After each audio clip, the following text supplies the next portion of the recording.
зараз ми їдемо з тобою в Покровськ. Ти відчуєш страх, я відчую прилив там легкий адреналіну. Що не можна запхнути той же ж модуль управління в ту же Бредлі, наприклад. Це єдиний шлях, тобто треба берегти людей.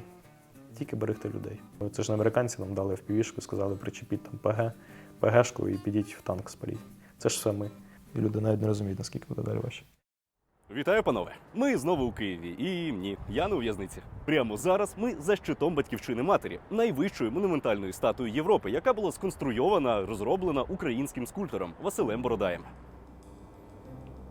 Піднятися сюди можна максимально вдвох, і робиться це тільки за попереднім записом. Щоби зійти на цю індустріальну вершину, вам прийдеться подолати моторошний совєтський лабіринт.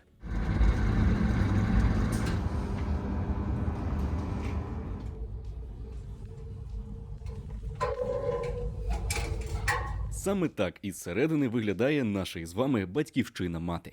Навіть американська статуя свободи нижча за нашу Батьківщину Мати, на якій, слава Богу, зовсім нещодавно змінили серп та молот на наш український тризуб. Після того, як ви двома ліфтами підніметесь до поясу, подолаєте усі технічні поверхи у погрудді та пролізете дуже тонкими тунелями через плече та руку, перед вами відкриється просто дивовижний вид на Київ. До речі, тут неабияк вітряно, і час від часу навіть відчувається на собі, як хитається сама скульптура. Ми прибули до Києва не просто так, а щоб поспілкуватись із немаловідомим військовим та інструктором Денисом Квебеком та передати йому діораму ЗСУ на Курщині, яку ми робили у наших попередніх відео. Але перед тим, як перейти безпосередньо до інтерв'ю, я хочу звернути вашу увагу на музей історії України у Другій світовій війні, який знаходиться прямо під скульптурою.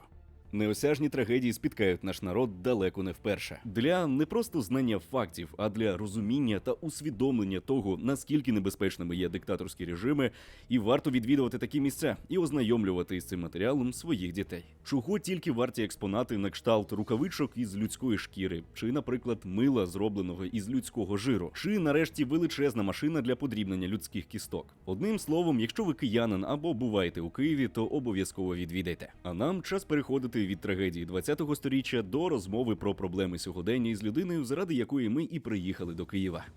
Денис Квебек, 28 років, почав свій військовий шлях у 2014-му як доброволець у свої 18 років. Відношу себе до військової справи ще з дитинства, відповідно. Був обраний шлях з ранніх років. Проходив службу в полку сил спеціальних операцій. Був в Афганістані. Під час несення військової служби у 2017 році отримав серйозне поранення, що стало причиною переходу до освітньої діяльності у військовій сфері. Якщо в тебе заложені якісь педагогічні навички, тобто ти можеш працювати з людьми, в тебе налагоджена комунікація, то відповідно ти переходиш до наступного рівня. Ставши інструктором, Денис активно розвиває українську мілітарну спільноту. Акцент поставлений на максимальну кількість підготовленого особового складу серед військових і цивільних, щоб наступне покоління мало змогу перебрати ось цей досвід і, відповідно, краще навчатися далі. З початком повномасштабного вторгнення, не дивлячись на поранення, особисто приймав участь у бойових діях. На даний момент Денис продовжує розвивати інструкторську справу та мілітарну спільноту в Україні. Вітаю, Денисе. Добре. Дуже радий, що ви погодились на це інтерв'ю. Як у вас настрій? Добре, все добре. Яке місце на сучасному полі бою, на конкретно вашу думку, займає 3D-друк? Чи є взагалі ефективною структура друкармії і які є, можливо, мінуси взагалі у постачанні 3D-друку до армії на даний момент? Я думаю, що мінусів, в принципі, не може ніяких бути. Тому що це тільки якби плюс. Це ж є потреба. Наскільки я розумію, ви ж вже друкували деякі елементи, правильно? Звісно, звісно. І які це були елементи? Тобто... Хвостовички, бімбочки, демпфери для дронів. Багато А чого. потреба в чому найбільше загалом, по вашому досвіду? Найбільше. Запити? Я думаю, що все ж таки це конкретні бойові корпуси. Тобто, бо це розхідник. Це просто Корпуси, розхідник. так. Тобто, відповідно, мінусів якби немає. Хіба що, знаєте, там в якихось індивідуальних там замовленнях, де там, можливо, якась була похибка в друкі. Тобто, по тестуванню.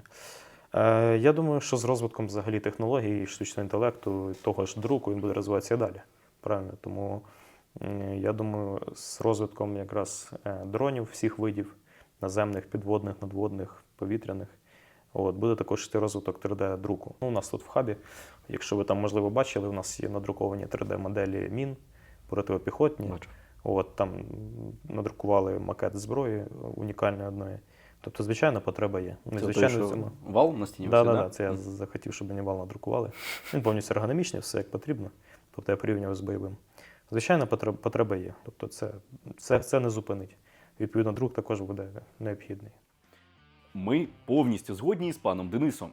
3D-друк рятує. І наразі це одна з найкращих можливостей долучитись до перемоги з тилу. Ми є членами друкармії вже не перший місяць і невпинно виконуємо замовлення для військових. Ось, наприклад, партія хвостовиків для БІМП, яку ми якраз будемо відправляти, і вже найближчими тижнями вже вони відправлять російських нащадків до Кобзона. До речі, це неабияк цікаво. І 3D-друк може стати і вашим улюбленим хобі. Так би мовити, поєднувати приємне із корисним. Рецепт простий. Купуємо філаментний принтер, зараз вони доволі недорогі. Потім заходимо на друкармію, дивимось, оцінюємо, беремо замовлення від військових і купуємо філамент для свого принтера від Creality Artline. Це великі 3-кілограмові бухти пластику, з якими вам не треба тепер перейматись про великі об'єми чи великі проєкти. Просто купили та забули. Тим паче, у Artline зараз проходить акція, яка вас точно зацікавить. Купуючи будь-який філамент від Creality Artline у купі магазинів партнерів або у самому, звісно, Artline, ви можете виграти просто безліч усіляких корисних штук для друку. Це і 5 принтерів від Creality, і сушки від цього ж бренду, і ціла купа філаменту. Переможцями буде аж 25 людей. Все дуже просто. Купуєте пластик Creality Artline і скануєте QR-код на спеціальній наліпці, де й реєструєте свою участь. Ось і все. Акція проходитиме увесь жовтень, а розіграш буде в онлайні, щоб було все по-чесному, на YouTube-каналі Artline. Усі посилання та вичерпну інформацію я залишу у описі під цим відео. Ми вже замовили цей новий філамент на ринку. Спробуйте і ви. А де, на вашу думку, можна використовувати взагалі ось моделювання таким, як ви його бачите, щоб воно служило на користь армії? Я думаю, що щодо моделювання такого стилю, то я б робив або зводні опорні пункти якісь для навчальних центрів, або різні зразки траншей. І, наприклад, зробити модель, це може, до речі, для тебе ідея. Треба вивчити технічну документацію, зробити вид зверху, моделінг ротного опорного пункту, які були захвачені в Курській області. Угу. Тобто от ми всі знаємо, що там є все під землею, ми знаємо, що там є різні ходи, різні кімнати. От якщо зробити модель зверху, щоб розуміти, як у них риються ротні опорні пункти, зводні опорні пункти, як вони розміщені під землею, то було б прикольно, якби була б така діаграма. І можна було б там указки показувати так заход, планувати або там захват, або взагалі доводити особовому складу, що і де і як розміщується. Тобто це було б дуже прикольно, тому що ми б сиділи зараз не на пальцях гадали, а так візуально. Так, ось заход, наприклад. Там під землею знаходиться ось тут знаходиться штаб, тут ось оружейка, тут ось особовий склад, тобто зверху вид, бо там така нормальна, насправді, площа. Там цілий такий маленький городочок. Також спільнокорінне одразу питання, якщо ви вже заділи цю тему, якою, на вашу думку, буде війна через рік? І взагалі, в які русла треба зараз дивитись пасіонаріям нашого суспільства, людям, які щось думають, щось роблять, щоб через рік, наприклад, бути готовим до тої війни, чи через 2, яка наступить? Ну, дуже важко сказати. Важко прогнозувати. Я не, як то кажуть, не аналітик. Щоб сказати вам, як воно буде, ніхто не знає, як воно буде. Але можна, в принципі, аналізувати тенденції, які відбуваються, і які можуть відбутися в майбутньому. Сценаріїв я бачу не один. Як ми можемо піти по одному шляху, можемо піти по другому. Це саме щодо того, яка буде війна, тобто, чи буде взагалі вона. Але причин для зупинки поки я не бачу, наприклад. Буде більше сіра зона, буде більше дронів, тобто це все зараз ми можемо бачити. Це ще казав, по-моєму, коли півроку тому чи там більше. Відповідно, ця тенденція, вона незмінна, вона буде продовжуватися, буде більше застосовуватися різних роботизованих комплексів, наземних. Вони вже застосовуються в спарки з повітряними дронами. Буде збільшуватися сіра зона, піхота буде заходити, можливо, якщо грамотно все зробити під землю.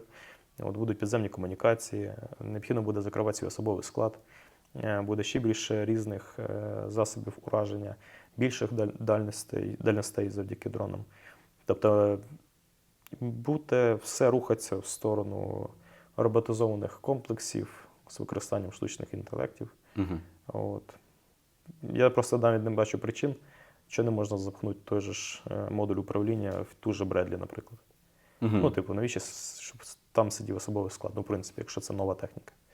Тобто зроблять і це. Дивилися «Термінатор» 2». Та, звісно, дивився. Там починається з того, що роботизований там, термінатор Т-2000, який наступає так на череп людини. Да. От, і там їде наземна техніка, така велика.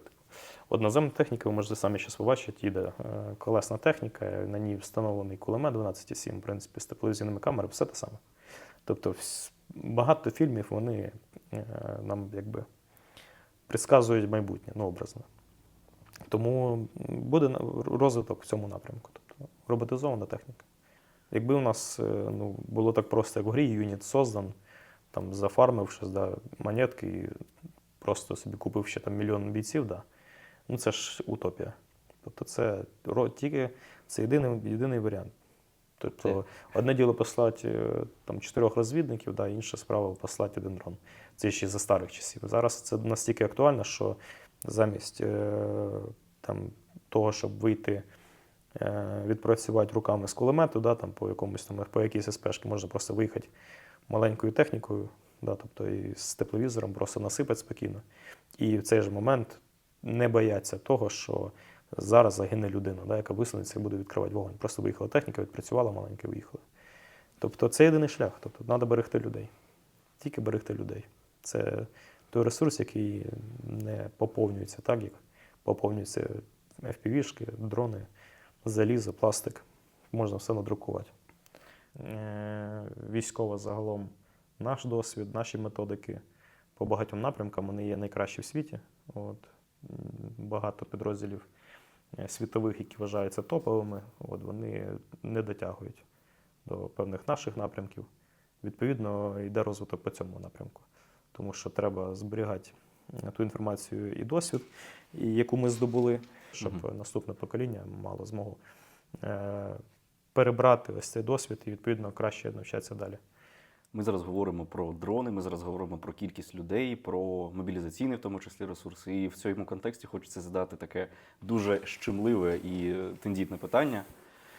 Який основний недолік нашої армії? І на противагу, яка основна сильна сторона нашої армії на даний момент?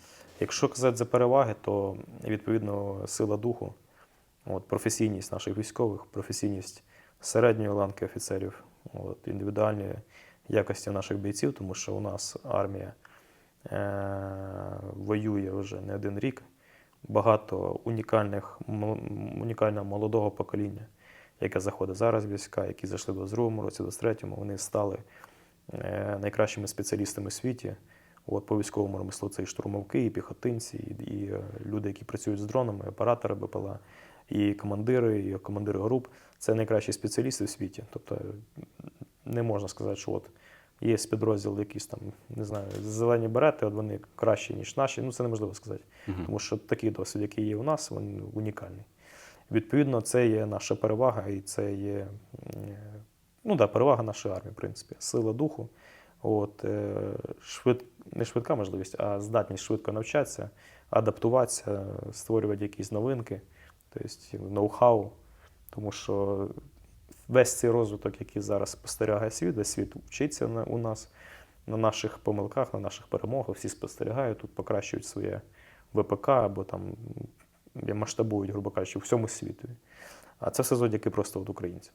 Українцям, ну і взагалі через нашу війну це все відбувається. А хто це все придумав? Ну, я думаю, це ж американці нам дали FPV-шку, сказали, причепіть там ПГ-шку і підіть в танк спаліть. Це ж все ми. Той же ж гелікоптер Сікорського, да, UH-60. Інтелект, сміливість, рішучість, все. Мінусів я не можу назвати нічого. Споріднене питання. Який, на вашу думку, наразі повинен бути мобілізаційний вік в ідеалі? І яким, це дуже важливе і цікаве для мене питання, він повинен був би бути в ідеалі на початку війни? Дивіться, те, що, наприклад, я пішов 18, да, це моє рішення. Те, що, наприклад, є у нас 25-річний мобілізаційний вік, да, окей. Чи можна йти людям, які бажають з 19-20 років, там, з 23, чи можна йти в війська? Чи можна йти в війська? Можна, звичайно. Можна. Кожен може обрати цей шлях. От, чи можна вирішити проблему віком, да, то молодих призивати? Я не знаю. Я думаю, що мобілізаційний вік, він може щось і змінить там по кількості, але мені здається, набагато більше і краще будуть зміни, якщо буде більш якісна підготовка, якщо піхота і підрозділи загалом на ЛБЗ, у нас буде там 3-4 лінійна оборона, да, яка буде знаходитися під землею, тоді буде толк. Тоді можна і більше людей набирати, просто робити ротації, тому що коли люди під землею, да, і нормальна лінія оборони, то треба менше людей, в принципі, мати. Тому що втрат буде набагато менше. Це дуже важке питання. В одному із своїх інтерв'ю ви казали цікаву для мене фразу, цитую: «Коли людина нічого не вміє, вона буде боятись». Да. Так. Я абсолютно розділяю цю думку. Я, більш того, пережив маленький такий етап, коли я пішов на вишкіл до Вовки да Вінчі. Тобто я нічого не вмію, в житті там пару раз лише тримав зброю, і я відчуваю тваринний такий страх невідомості. Ну, тваринний не в сенсі, що я дуже боюсь, а в плані, що я боюсь просто невідомості. Мені страшно, не знаю чого. Але коли тобі дають в руки зброю, коли тобі пояснюють елементарні абсолютно матерії, ти перестаєш боятись тваринно, і приходить на цю зміну страх раціональний. Ти починаєш розуміти, в які сфери тобі треба розвиватися, де твої слабкі сторони. Чим страх військового на полі бою, наприклад, відрізняється від страху ненавченої людини. Базуючись на тому, що ось ви сказали, що людина, яка нічого не вміє, вона просто боїться. Бояться і відчувати страх – це різні речі. Угу. Це одне. Дійсно. Друге, це ми з тобою тут зараз знаходимося, Угу. і я тобі кажу, зараз ми їдемо з тобою в Покровськ, будемо там з тобою 3 неділі, наприклад, виконувати ту задачу. Я відчую одне, ти відчуєш інше. Ти відчуєш страх, я відчую прилив легкий адреналіну, свої певні відчуття, бо я знаю, що там буде, я вже проходив цей досвід, наприклад. Угу. Тобто страх, він може бути контрольований. Страх може перейти в паніку, страх може перейти в ступор. Страх може перейти в режим берсерка, і він переходить чисто в адреналін і виключно в дії, які мають бути. Тобто знищення противника, або заход, тобто бий або біжи, а там, де біжиш, воно ще поділяється на ступор, коли людина просто від страху заклякне, або біжить. Тобто, або цей же страх може перейти в дію, в бій. Тобто, і от тут воно може розрізнятися. Тобто, всі бояться. У всіх є певний страх, але питання того, що ти будеш робити під час цього страху. Чи будеш ти адекватно сприймати інформацію, чи в тебе буде виключно тунельний зір, чи ти заклякнеш. От така буде різниця. Тобто, всі бояться померти. Тобто, якщо зараз нас будуть кріпити з тобою, воно буде прилітати все ближче і ближче, плюс ще впівішки будуть залітати, у нас розбирають позицію, і ти, і я, ми будемо по-своєму розуміти, що зараз наше життя закінчиться. Наскільки наразі втомлені військові? Втомлені всі максимально. Я кажу за тих, хто зараз в активних діях, вже певний період часу. Якщо людей не міняють з позицій, тобто скільки можна витримати на одній позиції, яку кріплять кожен день. Для того, щоб зрозуміти, як це, треба побути на позиції, щоб вас покріпили. Я не можу відповісти на це питання. День, 2, місяць ти би сидиш, 2 неділі, неділю. Я не знаю, скільки я би витримав, бо я а якщо ти 2 роки вже, так тебе ротаційно міняють по пару днів. І скільки людей цих закінчили, скільки залишилось людей, які постійно маслають в якості піхотинців. Я не знаю. Я взагалі не знаю, чи такі є. По-любому десь є. Що відчуває військовий, який травмований війною психологічно? Очевидно, що війна – це не норма. В будь-якому разі війна травмує. Абсолютно. Я склав таку думку, спілкуючись з військовими в закладах реабілітаційних і так далі. І чи можете розказати трошки пару слів про свій шлях? І, можливо, які методи реабілітації допомагали би вам? І які ви бачили, як реабілітуються інші військові? Дуже важке питання. Тому що в мене реабілітації як такої не було. У мене було самостійне повернення протягом багатьох років в нормальне русло. Тобто, щоб я відчував себе нормально. І то, що тут всіх по-своєму все рівно буде паять. Розумієте, є люди, які розділені на різні напрямки. І хтось народився, не знаю, дійсно по природі землеробом. Він знає землю, відчуває її, він знає, коли що посіять. Він народжений по цьому напрямку. І є люди, які народжені бути військовим. Їм подобається форма, їм подобається зброя, їм це все подобається. Є люди, які народжені малювати. Вони дійсно творчі. В тебе є напрямок твого ремесла. Коли всіх цих людей взяти докупи і зробити з них військових, то для кожного із цих людей повернення буде по-своєму різне. Тобто це все дуже індивідуально. От, для військових людей, якщо людина хотіла стати військовим, да, і коли вона проходить війну, вона буде менш травмована, але теж це залежить від того, де ця людина була, де вона служила, скільки вона служила, чи отримала поранення, що вона бачила. Тобто є люди, яких повернути не можна, наприклад. Є люди, які будуть повертатися протягом років. Є люди, які повернуться, але не повністю, і так буде все життя. Комусь не треба повернення. І чи хочу я стати цивільним повністю? Взагалі не хочу. Ну, для мене це не цікаво. Тобто, просто, щоб зрозуміти, що таке професійний військовий, наприклад, да, як ще за старих часів, коли ми могли навчатися, коли ми могли проходити різні курси, їздити на ротації, виконувати бойові завдання. От, коли ти проходиш курси з виживання, ти пригаєш з парашутом, ти постійно в полях, ти відчуваєш своє тіло, ти знаєш, як застосувати свої навички. От, коли ти вмієш багато речей, які не вміють цивільні, от, навіщо ставати цивільним? Дійсно. Ну, типу, щоб що. Я можу багато розповісти вам, але я не хочу нікого травмувати просто. Але повністю адаптувати військових до цивільного життя, мені здається, трохи хибна річ. Це треба цивільних адаптувати до військових. Тут треба трошки поміняти все назад. Тобто треба зглянути з іншої сторони. Це дуже цікаво. Ну, Це дуже цікаво. чому військові мають змінитися? Це Ну, цивільні дійсно. мають змінитися. Це суспільство має змінитися. Суспільство має будувати для цих людей, які дали можливість нам сидіти, знімати відео зараз з вами, всім Да. тут робити латешечки, кофійочок, щоб бізнес усіх працював, це виключно на крові людей. Чим далі, тим буде ще важче. Чим далі, тим буде ще важче і важче і важче. І люди навіть не розуміють, наскільки буде далі важче.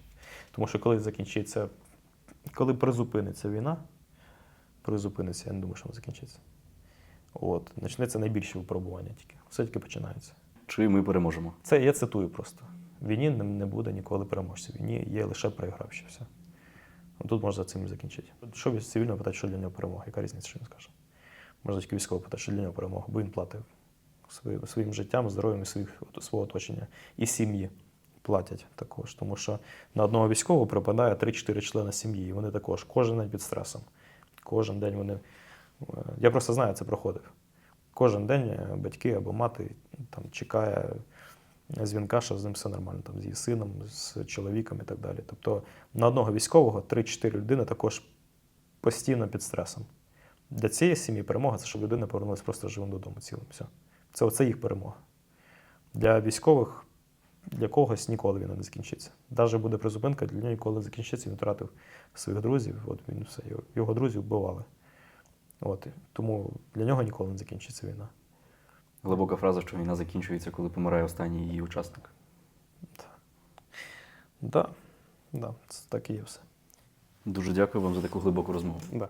Зізнатись чесно, до початку інтерв'ю я уявляв його собі певним чином оптимістичнішим, але вийшло значно глибше, ніж я уявляв, і я цьому насправді радий. Скористаюсь можливістю ще раз подякувати Денису за цю змістовну розмову. Окрім того, дякуємо за співпрацю із метою допомоги армії. Ми передали діораму ЗСУ на Курщині, і вже незабаром Денис та я у наших соцмережах прокомунікуємо щодо розіграшу цієї діорами серед донаторів. Завчасно дякуємо усім, хто долучиться до цього збору. Зараз це так само важливо, як і в 2022 і в 2023 роках. Ви і самі усе бачите.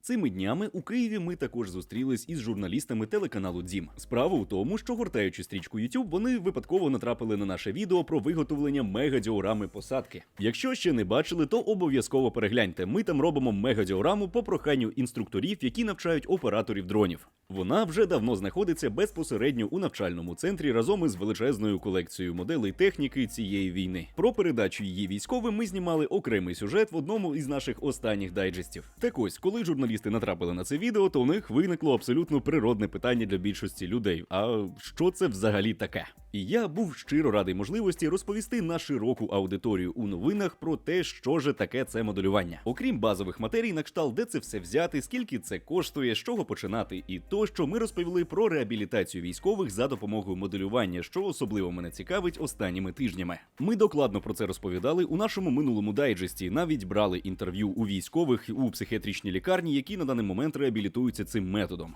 До речі, журналістів також це зацікавило, і вони навіть пообіцяли зняти про це свій новий сюжет. Наприкінець ми продемонстрували діораму ЗСУ на Курщині, яку на той момент ми ще не встигли передати Денису Квебеку. Мене щиро тішать нові і нові можливості по популяризації нашого і з вами хобі. І якщо за допомогою цього репортажу моделюванням зацікавиться хоча б пара людей, то я вже буду радий.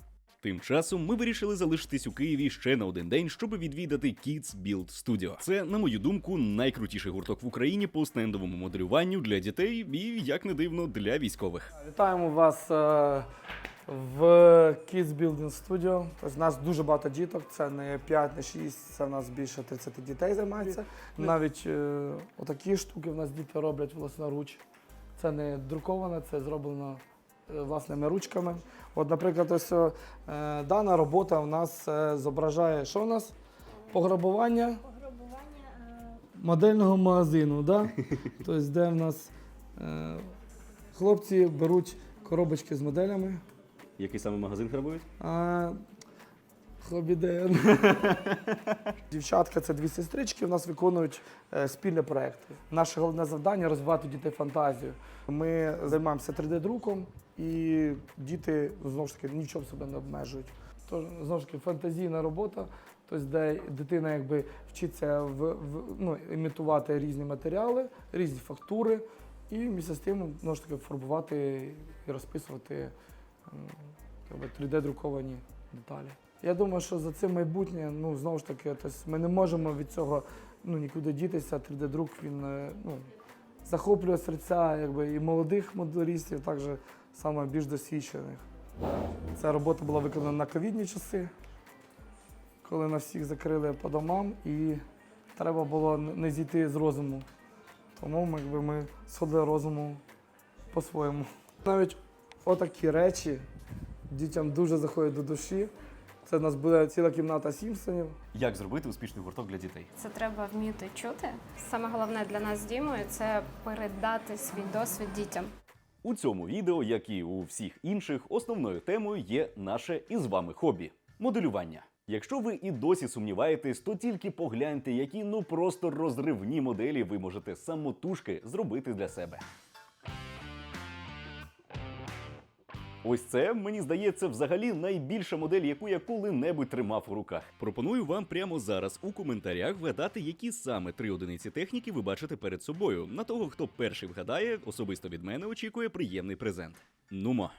І це я навіть ще не казав про діорами, які можуть перетворити навіть посередню модель у справжній витвір мистецтва та цілу історію. Якось, наприклад, цей сюжет, який змайстрували на дитячому гуртку Kids Build Studio. Просто уявіть, що ці діти зможуть зробити через 3 або 5 років. Але багато хто дивиться наш взагалі вперше і не розуміє, що це за дивні люди і де усе це брати. Відповідь дуже проста. Інтернет-магазин із просто величезним асортиментом.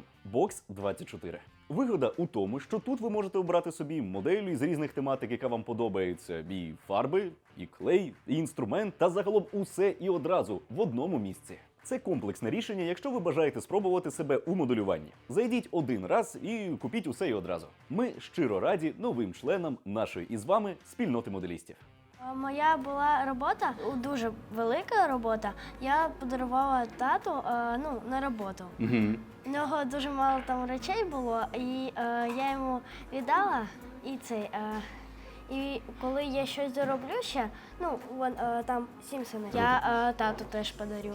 Він, напевно, дуже радий, що ти цим займаєшся. Так. Так що віддавайте своїх дітей до гуртків по моделюванню. І взагалі моделізм це просто хобі на все життя. Дружний колектив. Всі друг друга люблять, особливо Тоню з Дімою. Вони дуже класні керівники. А якщо чесно? Всі люблять друг друга, всі дуже чемні дітки, але буває соромно. Для цього навіть зробили мою баночку-поганочку. Баночку-поганочку? Так, стоїть там. Можна подивитись. І що з нею відбувається? Коли хтось каже погані слова, навіть дорослі, кидають гроші. Гроші? Да, А залежить від того, наскільки погане слово, скільки ти кидаєш? Так. Да? Так. А скільки найбільше кидали? Найбільше, ось Віталій кидав 100 гривень. А, це дуже погане слово. А, і 200. 200 Ні, гривень? просто. Ого. Але потім ті гроші йдуть на воск для окопних свічок для військових. Круто, круто. у вас займаються не тільки діти, але й військові. Як до вас взагалі прийшла така для мене ексцентрична думка поєднати військових із дітьми? Знову ж таки, багато хто з них забувся, що таке мирне життя. Знову ж таки, дитячий сміх, дитячі розмови якісь, вони дуже веселять і піднімають гарно настрій. Тобто, а що може бути найкраще, ніж гарний настрій в тебе? Тобто, коли ти постійно, знову ж таки, якісь там в своїх думках, якихось, може, всіх замкнутий, або якісь депресії, то найкраща реабілітація дітьми, тваринами і дітьми лікуватися, знову ж таки. Ну, я б так сказав би. Ми знаходимося в місті Київ, Дарницького району. Ви нас зможете знайти в Тіктокі, Інстаграмі та Фейсбуці. Ми обов'язково і в подальшому будемо з вами дружити, підтримувати контакт і, я сподіваюся, плодотворні контакти. Дуже дякую. Все, до зустрічі. До зустрічі.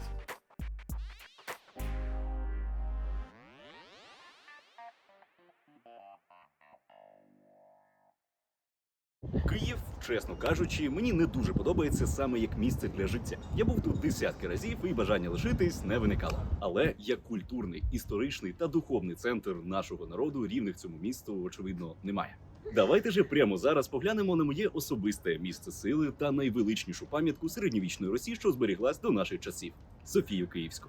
Будучи збудованим у 1017-1037 роках на замовлення і коштом київського князя Ярослава Мудрого, він став центральним катедральним собором середньовічного міста Києва. А ось, до речі, реконструкція зовнішності і самого Ярослава Мудрого. Щоправда, останніми десятиріччями її достовірність обґрунтовано піддається сумнівам. Це найдревніший християнський храм, що повністю зберігся на східнослов'янських теренах. Народжений до бою християнізації Русі, він став колискою київського християнства, державності та культури. Взагалі, це одна із дуже небагатьох будівель, яка зберіглась із часів Київської Русі до наших, оскільки тогочасна архітектура була переважно дерев'яною. До середини 13 століття цей храм використовувався як головна церква тогочасної держави та місце поховання великих князів київських, що робить її не тільки пам'яткою чисто культурною чи релігійною, чи може архітектурною. Ні.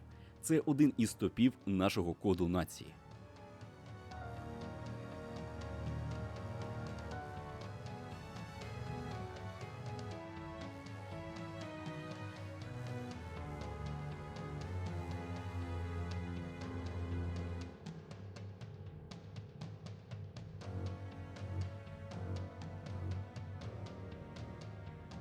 А зараз я покажу вам дещо дійсно унікальне та особливо цікаве. Софіївський собор містить у собі найповніший у світі ансамбль оригінальних мозаїк і фресок 11 століття. Вони є справжніми шедеврами саме світового мистецтва.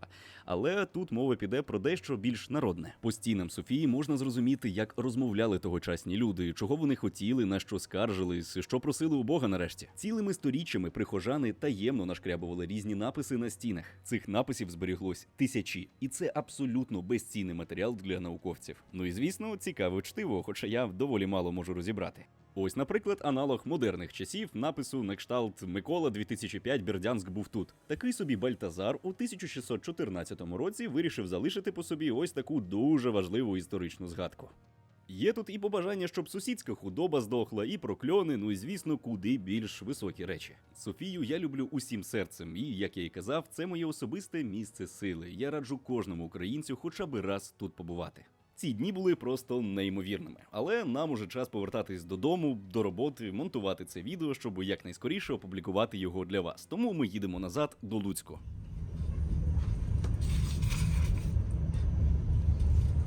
Панове, дякую, що додивлюєтесь відео до кінця. Це максимально сильно просуває контент і допомагає нам розвиватись. А знаєте, що ще пробустить наш розвиток? Якщо ви прямо зараз приймете обдумане рішення та тапнете кнопку «Спонсорувати» під цим відео. Наші спонсори бачать бекенд нашого каналу, першими дізнаються про ідеї для нових відео, а відтепер для них знімаються також і унікальні розмовні відео. У цей раз, як і кожен, у нашій когорті добродіїв є поповнення. І ми записуємо імена наших благодійників на нашій дошці пошани над входом у музей, майстерню тощо. Усі наші автори активно роблять нові відео, а ті, хто бажає вступити до наших рядів, наразі активно вчаться їх знімати, так що все тільки починається. Бережіть себе, збирайте тільки хороші моделі та хай щастить.